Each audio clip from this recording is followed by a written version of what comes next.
우리 베드로 후서는 이 베드로가 이 말씀을 보내는 그 교회들, 그 상황을 살피면서 사실 쓰는 글입니다. 이 서신은 그 베드로 그 후서에 나타난 것처럼 그 흩어진 그 초대교회, 그 많은 박해뿐만 아니라 이제 내부적인 문제가 있었기 때문에 그 내부적인 문제를 우리가 어떻게 또 해결하고 극복해 나가야 할 것인가 하는 것을 우리에게 말씀해 주고 있습니다. 베드로 전서라고 한다면 그 사회에서 또한 그들이 로마 제국에서 생활을 할 때에 오는 그 박해, 그 심한 그 박해에서 그리스도인으로서 우리가 어떻게 살아야 할 것인가 하는 것을 말씀해 주셨는데, 이 베드로 후서는 그 내부의 문제입니다. 그 내부의 문제, 특별히 예수 그리스도의 복음의 그 정말 그 순수한 본질을 또한 변질시키려고 하는 그 거짓 선생들과 그 거짓 교사들에 대해서 아주 엄중히 경고하면서 그것을 어떻게 우리가 그 유혹을 뿌리치면서 정말 순수한 신앙으로 돌아가서 우리가 굳건히 믿음을 지킬 수 있을 것인가 하는 것을 우리에게 말씀해 주고 계십니다.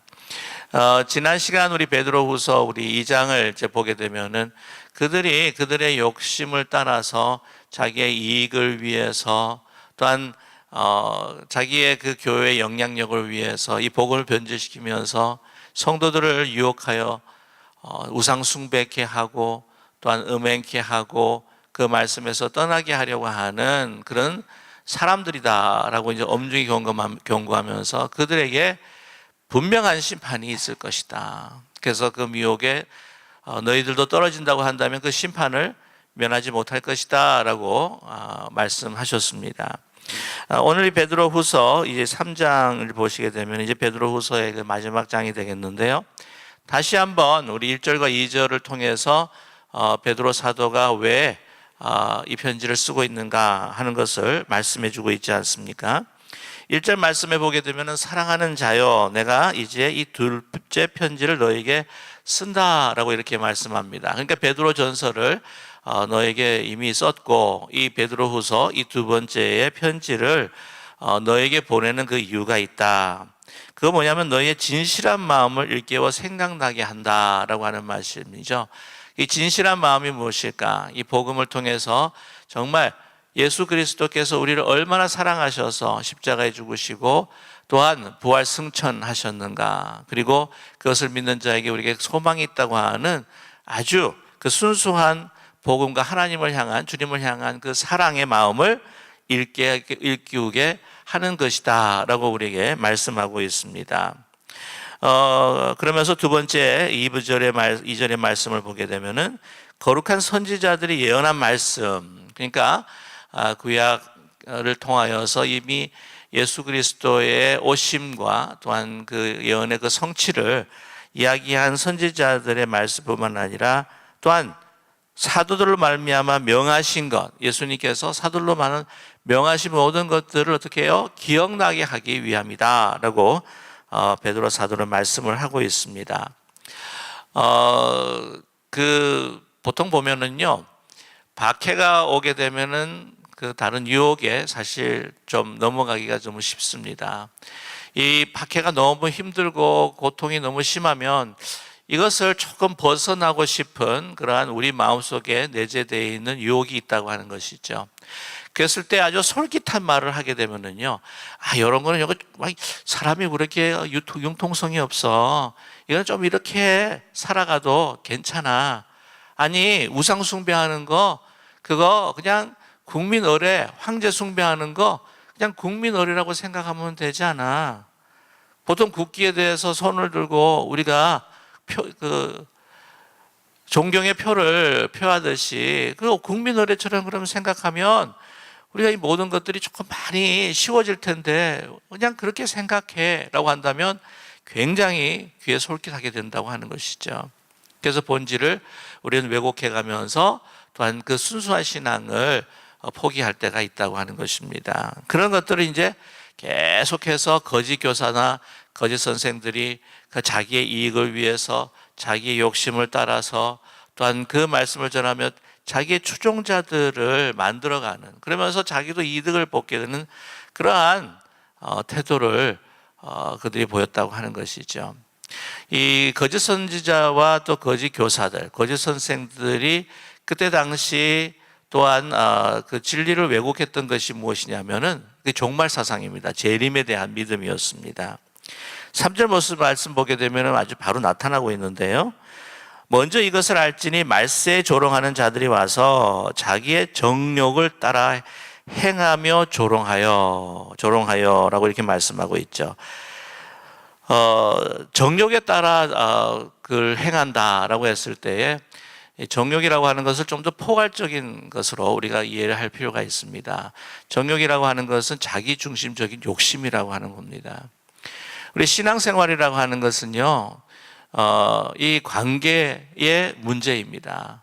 그리고 나중에도 말씀을 나누겠지만 이 거룩이라고 하는 것, 하나님께서 거룩하시면 우리가 거룩하는 것도 사실 거룩과 의라고 하는 문제도 관계 문제입니다. 이게 뭐냐면 내가 내 중심 정욕을 따라 살아갔던 우리의 삶을 어디로 그 중심의 축을 옮기는 것입니까?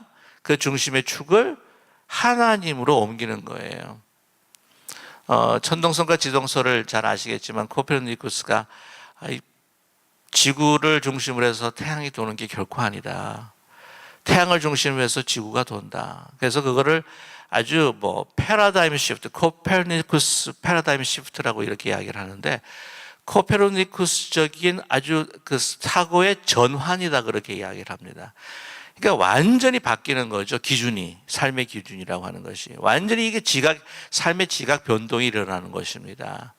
그러니까 내 중심으로 해서 하나님이 돈다, 내 중심으로 해서 내 이웃과 내 믿음의 형제자매 교회가 돈다가 하는 것이 아니라 내가 누구를 중심으로 해서 도는 겁니까? 하나님을 중심으로 해서 도는 거예요. 주님을 중심으로 해서 도는 겁니다. 그것이 정욕에 따라 살아가지 않는 삶이에요.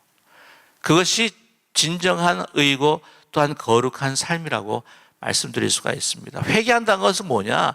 내가 중심이 되어서 살아갔던 내 삶을 누구 중심으로? 하나님 중심으로. 하나님의 꿈이 뭐냐? 하나님이 원하시는 것이 뭐냐?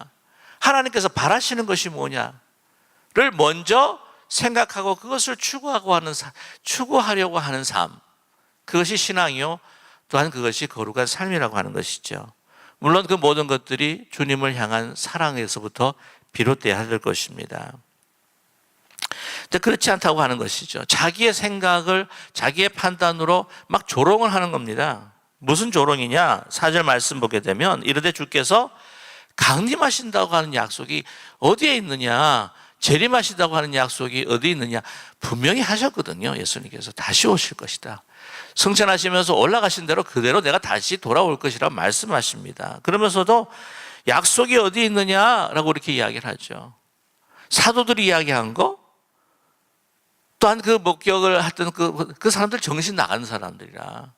아니, 이 사람들이 왜 그걸 이야기하냐면은 4절 말씀의 후반절을 보게 되면은요, 그 승천하시면서 예수님께서 약속하신 말씀을 들은 사람들의 그 증거와 증언을 무시해버리고 지금 보이는, 지금 그때 당시의 그 현상으로 판단한다고 하는 것이죠. 무엇이면 조상들이 잔후로부터 만물이 처음 창조될 때와 같이 아니 그냥 있지 않느냐.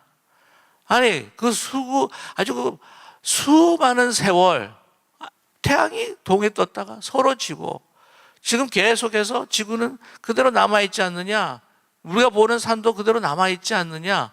뭐 변한 게 있느냐라고 하는 것으로 지금 사람들을 유혹하고 있다고 하는 것이죠. 그리고 그 진리를 아주 변질시키고 있다고 하는 사실입니다.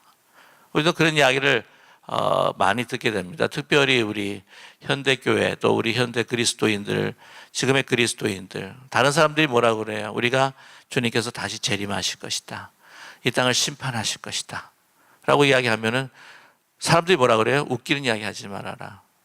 아니 지금 몇 년이 흘렀냐? 1000년도 아니고 2000년이 지금 넘어가고 있고 하는데도 무슨 예수님이 재림하신다는데 무슨 재림이 있느냐라고 이렇게 조롱한다고 하는 사실이죠. 아니, 믿는 사람조차도요, 주님께서 약속하신 그 재림을요, 무슨 신화로 믿는 사람들이 있습니다. 그 옛날 사람들에게 그렇게 전달하기 위해서 표현한 것 뿐이지 그게 과학적으로 실제적으로 일어날 것이 아니다 라고 그렇게 믿고 생각하는 그리스도인들도 있어요. 소위 보수적인 신앙이 아니라 자유로운 신앙을 믿는 사람들은 말이죠. 그러나 분명히 약속대로 오실 것이다. 이 재림은 분명히 있는 줄로 믿습니다. 그 재림과 심판, 새하늘과 새 땅, 그것이 우리의 궁극적인 소망이에요. 그걸 바라보고 사실 살아가는 것입니다.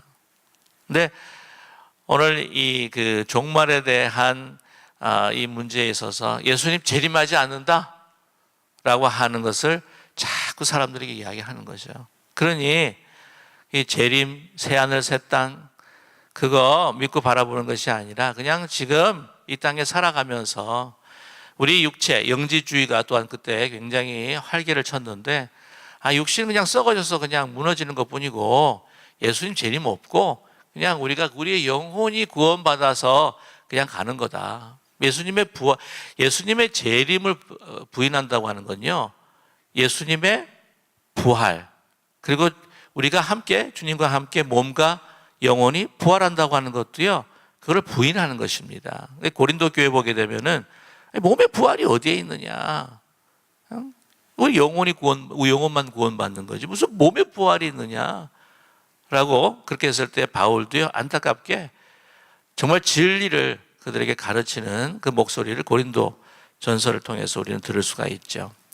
이 종말의 문제에 대해서 또 한 가지 극단은 뭐냐면요, 이 종말, 그 시한부 종말론입니다. 데살로니가 이 전서를 보게 되면은 바울이 그 데살로니가 교회에서 이 4장에, 데살로니가 4장에 보게 되면은 엄청히 또 경고하는 것이 있어요. 그러니까 주님이 막 지금 오신다, 이제 금방 오신다, 우리가 살아있을 동안 오신다. 그러니까 어떻게 됩니까? 사람들이 일도 안 하고 공부도 안 하고 직장에서 일하고 계속 어디로만 몰려요?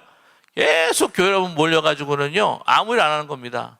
그 새로운 사람들 들어오게 되면은요, 좀 있어 보인다 그러면은, 주님 재림하실 텐데 그 팔아가지고 지금 우리 이렇게 나눠 먹읍시다 라고 막 그렇게 이야기하는 거죠. 그러니까 오늘 말씀은 아니지만 데살로니가 4장 11절 말씀을 보게 되면은 바울이 이렇게 경고하는 말씀이 있어요. 또 너희에게 명한 것 같이 조용히 자기 일을 하고 너희 손으로 일하기 힘쓰라 라고 이렇게 이야기합니다.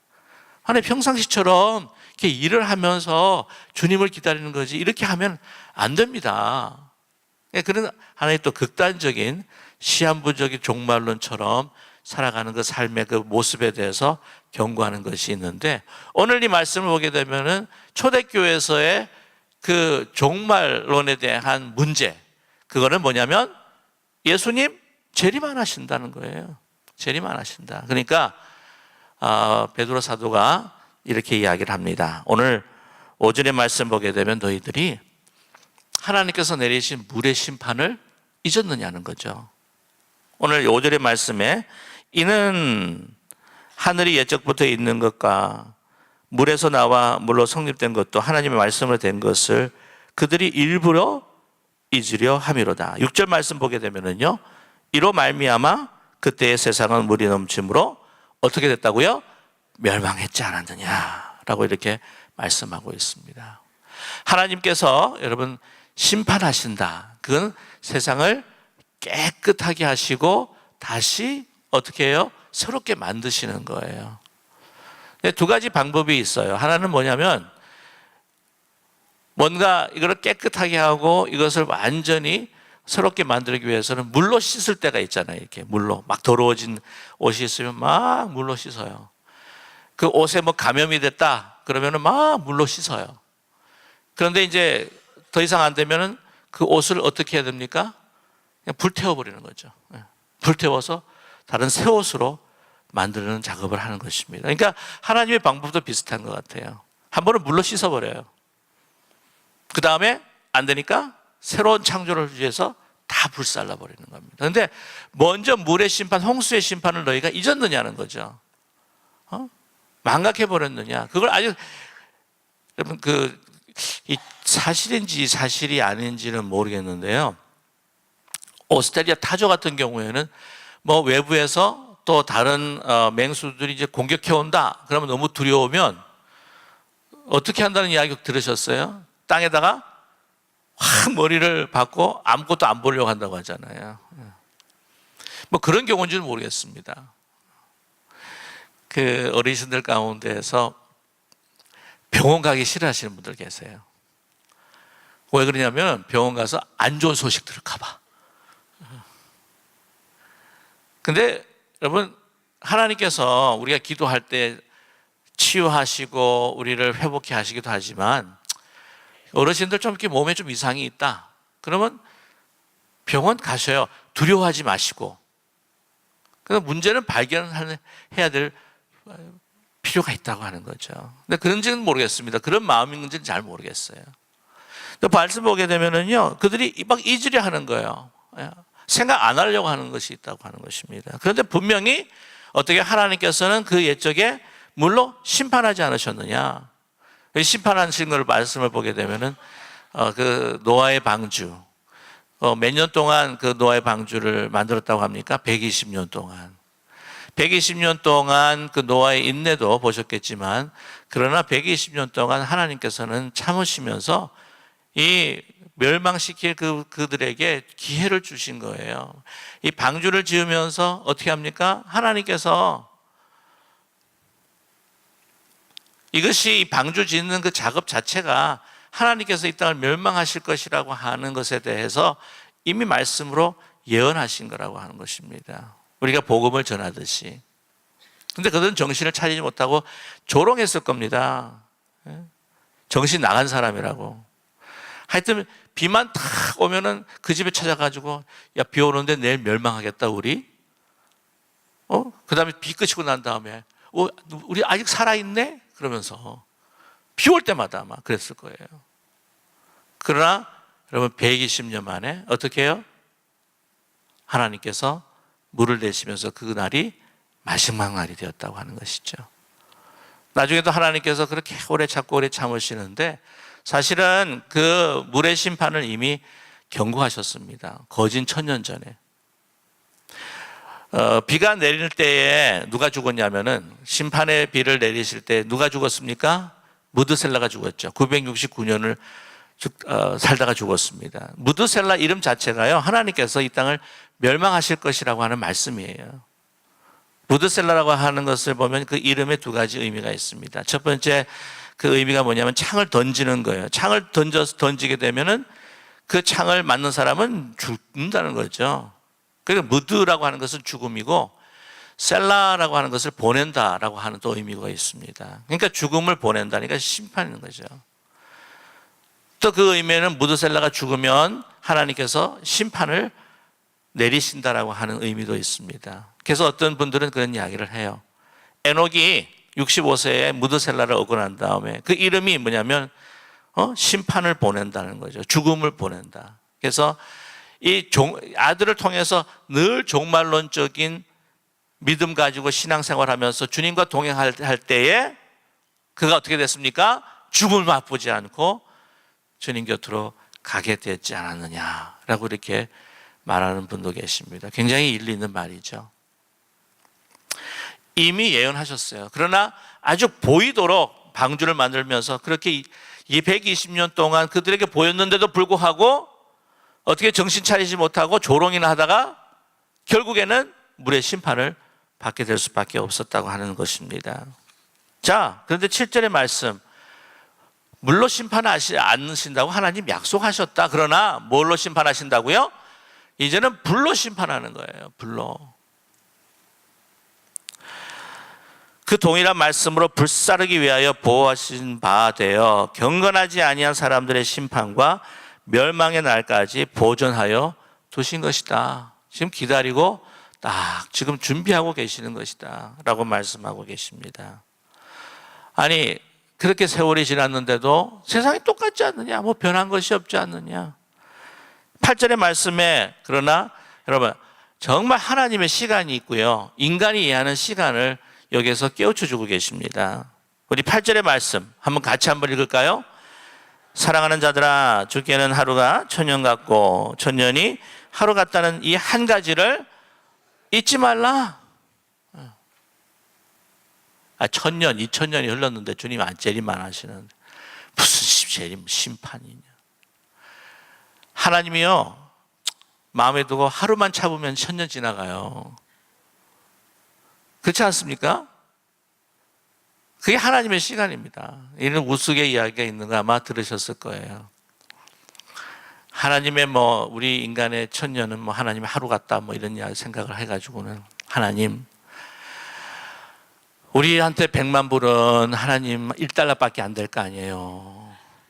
하나님 1달러만. 그랬더니 하나님께서 내가 줄게, 하루만 기다려라 그랬어요.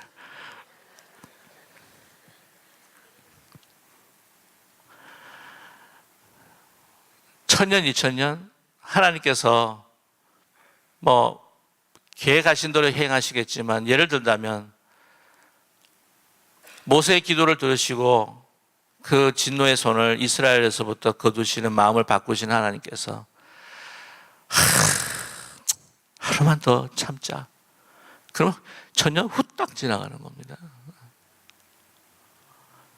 아니, 이 말씀은요, 사실 하나님한테는 시간이 적용이 되지를 않습니다. 어떻게 하나님에게 시간이 적용이 될까요?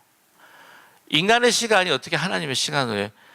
그러나 하나님께서 우리를 사랑하셔서 시간과 공간 속으로 정말 우리에게 그 모습을 보여주시게 예수님께서 오셨는데, 초월하신 하나님에게는요, 우주적인 그 심판의 그 계획과 일정 가운데 우리의 시간을 어떻게 하나님의 시간으로 생각할 수가 있겠습니까? 아니라는 거죠. 우리가 어떻게 범할 수 없는 하나님의 그 차원이 있는데 어떻게 우리가 그걸 갖다가 범하려고 합니까? 특별히 다 그런 건 아니에요. 크리스천 과학 사이언티스트도 참 많습니다. 아니, 자기의 그 조그마한 지식과 시간과 공간에 한계져 있는 그 존재가 그 경험한 것 가지고 하나님이 있다 없다는 건 정말 망발이에요, 망발. 하나님께서 나타내시고 계시하지 않으시면 어떤 진리라도 우리는 알 수가 없는 거예요. 정확한 영원하신 진리를 어떻게 알 수가 있겠습니까? 여러분, 우리 과학자들도 이야기하지 않습니까? 우리가 관찰하는 건 다 가변적이다, 자기 중심적으로 관찰할 수밖에 없는 거 아닙니까? 그럼 다 오차가 나는 거예요. 우리에게 있어서는 절대적인 관찰은 불가능하다. 그게 무엇입니까? 하이젠버그의 uncertainty principle, 하이젠버그의 불확실성의 그 원리라고 하는 것이 바로 그것이 아니에요. 그런데 그것으로 자기가 지금 경험하고 보는 걸로 재림이 없다? 말이 안 된다는 거죠.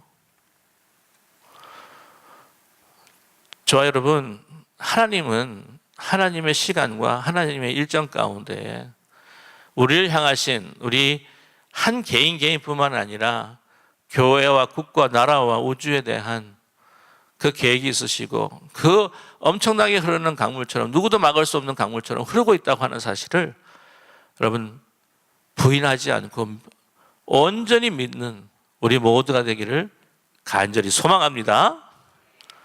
저는 분명히 믿는 건 기쁜 우리 교회를 향한 하나님의 분명하신 계획이 있다고 저는 믿습니다. 뭐냐면 처음 이 교회를 시작하신 분이 누구십니까? 하나님이세요. 그 어느 누구도, 김경진 목사도 교회를 시작했다 절대 말할 수가 없는 겁니다. 그렇게 말했다간 정말 교만죄에 하나님의 심판 아래 있을 수밖에 없어요. 이 교회는 하나님이 시작하신 거예요. 하나님께서 정말 선하신 일을 시작하셨기에 하나님께서는 정말 하나님의 뜻 가운데 선하게 열매 맺어 주실 줄로 분명히 믿습니다. 근데 문제는 우리예요. 의심하는 거예요. 우리의 환경과 조건을 보면서 우리 의심하고 믿지 않는 겁니다. 그게 문제입니다. 동의하십니까?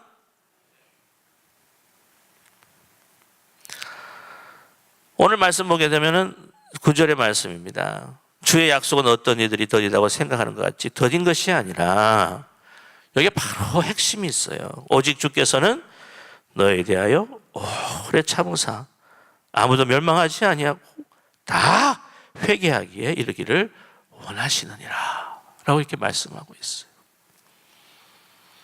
북한에도 하나님은 북한을 향하여 참고 계십니다.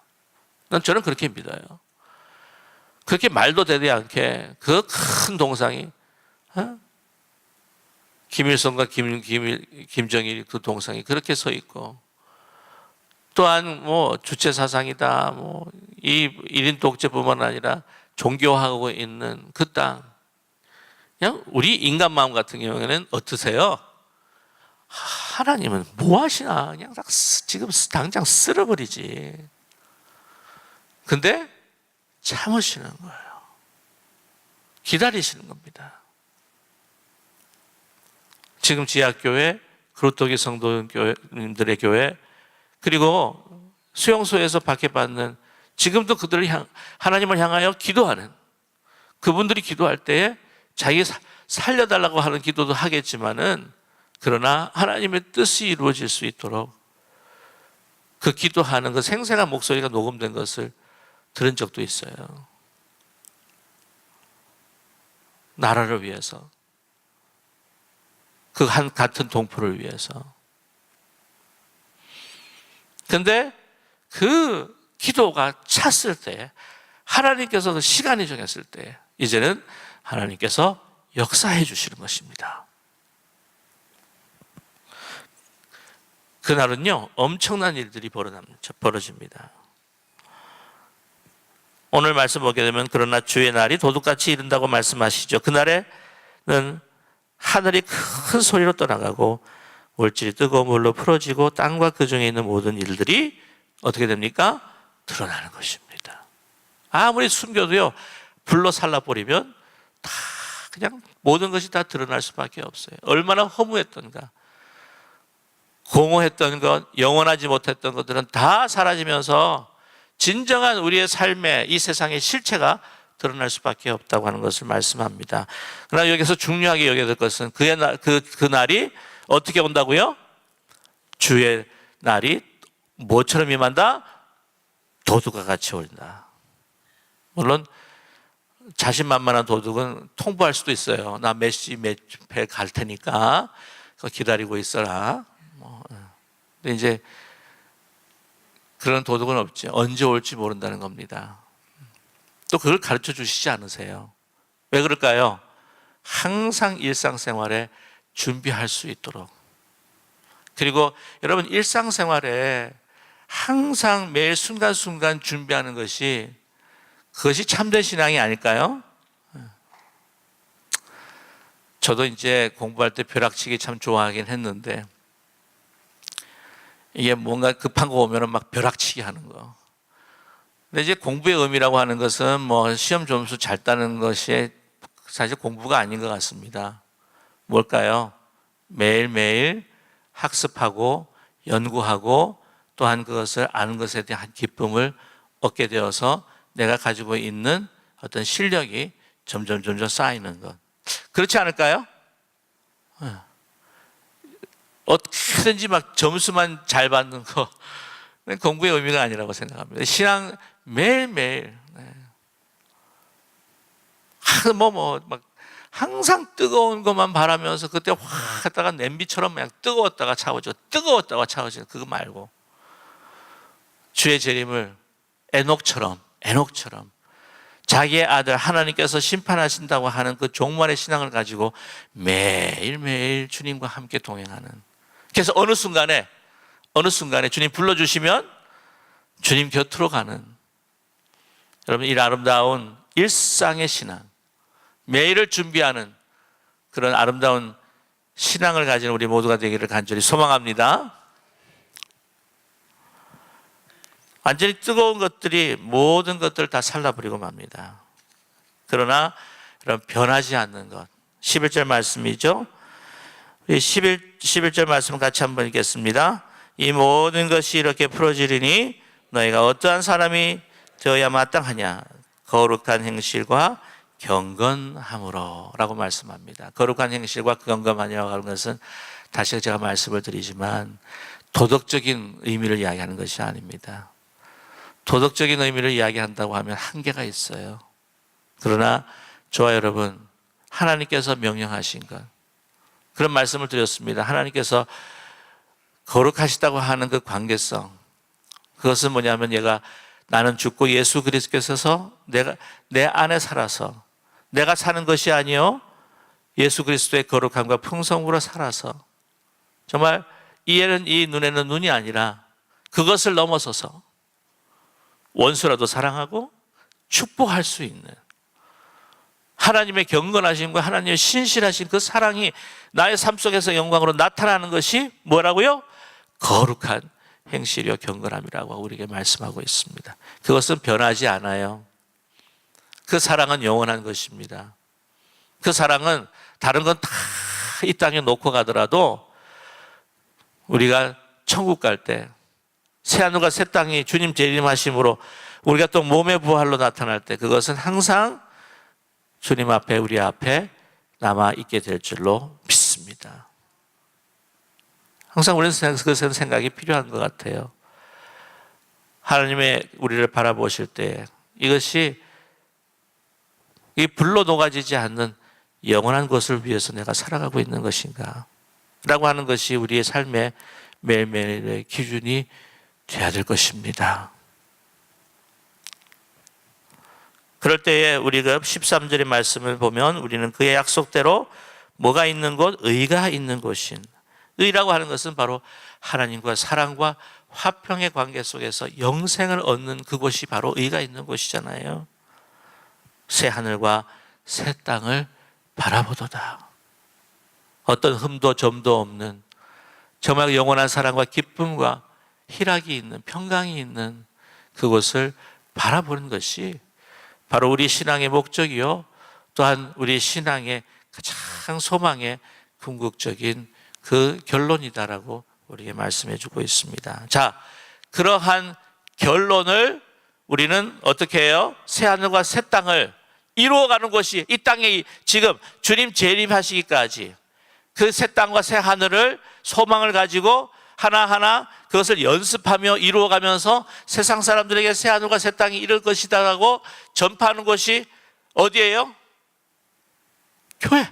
교회입니다. 교회입니다.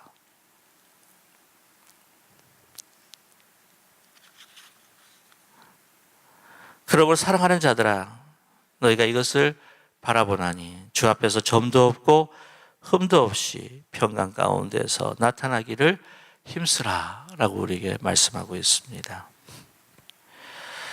자, 여기 보게 되면은요 이런 말씀은 나만 이야기한 것이 아니라 너희도 잘 알고 있는 누구도 이야기를 하고 있느냐라고 말씀하는 것. 15절에 보면 형제 바울을 언급하고 있습니다. 나뿐만 아니라 형제 바울도 우리 주의 오래 참으심이 구원이 될 줄로 여기라. 우리가 사랑하는 형제 바울도 그 받은 지혜대로 너희에게 어떻게 해요? 이같이 쓰지 않았느냐. 여기 보게 되면 참 베드로가요 참 겸손한 사람으로 주님께서 만드셨구나 하는 생각을 갖게 됩니다. 이 바울은요 마음에 안 든다고 막 갈라디아에서 그냥 베드로를 공격한 때도 있었고, 베드로 사도하고 바울 보면은 막 아주 뭐 선후배 따지면은 막 그냥 그걸 뭐 같은 선배라 그러죠? 하늘 같은 선배? 하늘 같은 선배, 땅 같은 후배라고 이야기할 수도 있는데, 자기가 이렇게 이야기하는 것에 대해서 다시 서포트를 하려고 하는 그것은 뭐냐면 바울에 대한 말씀을 하고 있습니다. 그때 당시에도 바울의 서신이 이렇게 막 돌아다니고 있는데, 아니 선배가 서신을 보내고 이렇게 하는데 감히 후배가 말이야 그럴 수도 있었을 것 같은데 그러지 않는다는 것이죠. 그러면서 말씀할 때 이렇게 이야기합니다. 16절에 그 모든 편지에도 이런 일에 관하여 어떻게 했다고요? 다 말하였지 않았느냐. 데살로니가 전서, 데살로니가 후서에도 하나님의 날이 정말 도적같이 급하게 이를 것이고 분명히 재림은 있고 모레 부활은 있고, 그런데 무식한 자들과 굳세지 못한 자들이 다른 성경과 같이 그것도 억지로 풀다가 어떻게 해요? 스스로 멸망하게 된다라고 이렇게 말씀하고 있습니다. 스스로 푼다라고 하는 말은 이제 혼자 푼다, 내 멋대로 내 생각대로 푼다. 그래서 조금 말씀드렸지만은 좀 이해하기가 힘든 부분들이 있다면 요즘 구글링을 할 수도 있겠지만은요, 구글링을 하게 되면 여러 가지 또 견해들도 막 나옵니다. 거기 어떤 것이, 우리 성도님들은 참 이런 말씀을 드려 죄송한 이야기지만 어떤 것이 더 정통인가 어떤 것이 더 바른 해석인가 구분하지 못할 때도 있다고 하는 것이죠. 그때는 여러분 목회자에게 질문해 주시고 말씀해 주시면 좋다고 하는 것을 또한 말씀드리고 싶습니다. 아무튼 오늘 17절과 18절에 우리 마지막 권면의 말씀을 하고 있는데요. 17절 18절 우리 함께 같이 읽겠습니다. 그러므로 사랑하는 자들아, 너희가 이것을 미리 알았은즉 무법한 자들의 미혹에 이끌려 너희가 굳센 데서 떨어질까 삼가라. 오직 우리 주 곧 구주 예수 그리스도의 은혜와 그를 아는 지식에서 자라가라. 영광이 이제와 영원한 날까지 그에게 있을지어다. 제가 오늘 17절 18절 말씀을 더 이상 뭐라고 말씀드릴 수가 있겠습니까? 베드로 사도가 초대교회 핍박과 박해 속에서, 타협하고 싶은 유혹 속에서 다른 거짓 진리들을 이야기할 때에 그것을 믿고 싶은 그 유혹에 빠져 있는 그 성도들에게 말씀하신 말씀이 지금 이 거센 세속화의 바람에서 참 살아가기 우리 힘든 우리 믿는 그리스도인들에게 주시는 또한 똑같은 말씀인 줄로 믿습니다. 여러분, 유혹과 비본질을 붙들고 신앙생활하는 것이 아니라 정말 우리를 진리, 우리를 사랑하셔서 십자가에 죽으시고 부활하셔서 승천하시고 재림하셔서 이제 이 땅을 다시 새 하늘과 또 하늘을 새 하늘과 새 땅으로 만들어 주시고 부활한 몸으로 영생을 주님과 함께 우리 모두 누리게 될 것이라고 하는, 여러분 그 믿음으로 본질을 붙들고 살아가는 우리 모두가 되기를 간절히 소망합니다. 후레 탈 그 심판의 날에도 우리는 경건함과 하나님을 향한 그 사랑으로 영생으로 주님, 사망의 심판이 아니라, 사망이 영원한 심판이 아니라 영생의 영원한 부활과 생명으로 우리가 살아가는 저와 여러분 되시기를 주님의 이름으로 간절히 축원합니다.